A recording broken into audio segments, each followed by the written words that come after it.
Hi, I'm Amy Williams, a fairly new parishioner at St. Benedict's Episcopal Church. Ashley asked me to speak a little bit today about why I participate in our annual giving.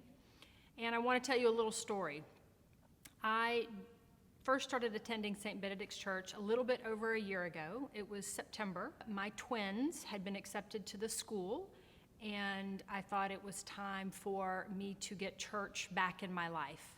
We attended our first service at St. Benedict's, and we kind of snuck in, sat down in a pew. I was a little nervous, didn't know what childcare options were available. We're trying to relax and keep my twins quiet so that we weren't disturbing. A stranger behind us very politely tapped my shoulder, brought me some crayons and paper and said, "Here, I thought, it might help with your kids to help settle them and give them something to do while the service is ongoing." And so that's kind of the first point that I want to make about St. Benedict's, is that it is a community of strangers helping strangers. It's a plus, and it's what endeared me literally our first steps in the door to the church. So when it came time for communion, I realized that they don't know what to do. So I'm whispering to them to please cross their arms, go up for a blessing. They start asking questions. I'm trying to not be that person who has a full-on conversation with their children in church. And I'm just saying, please don't ask me questions. I'll explain it later. Can you just do what I've asked?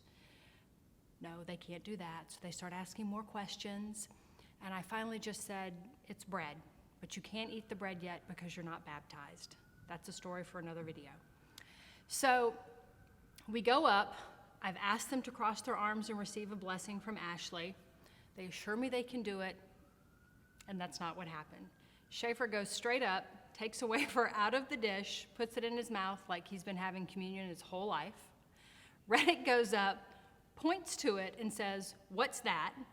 So as I'm standing behind them, dying of embarrassment, Ashley takes it and rolls with it, but she makes a mental note. Make sure you find these people after services so that you can welcome them and get to know them. Point number 2 of why you love being a St. Benedict's parishioner is your priest actually loves her job and she loves her parishioners. So you might be wondering why I'm giving you all of this background, but I think that it's important for you to know where I come from.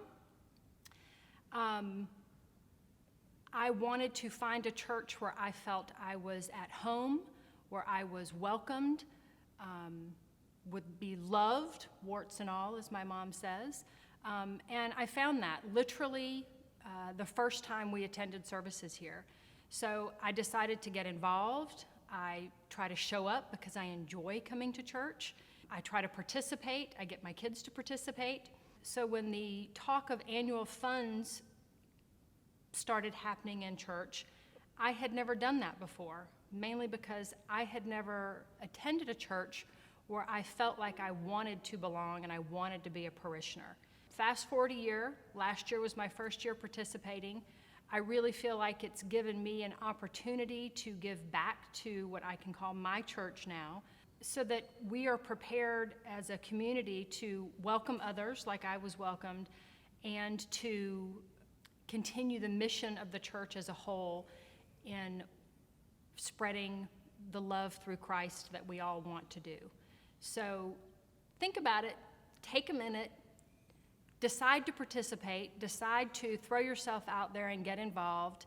Whether you're new, you're deciding to take a leap, you've been doing it before, invigorate yourself. Decide that, yes, this is what I want to do, I want to give back, and fill out your card and do it. Thanks.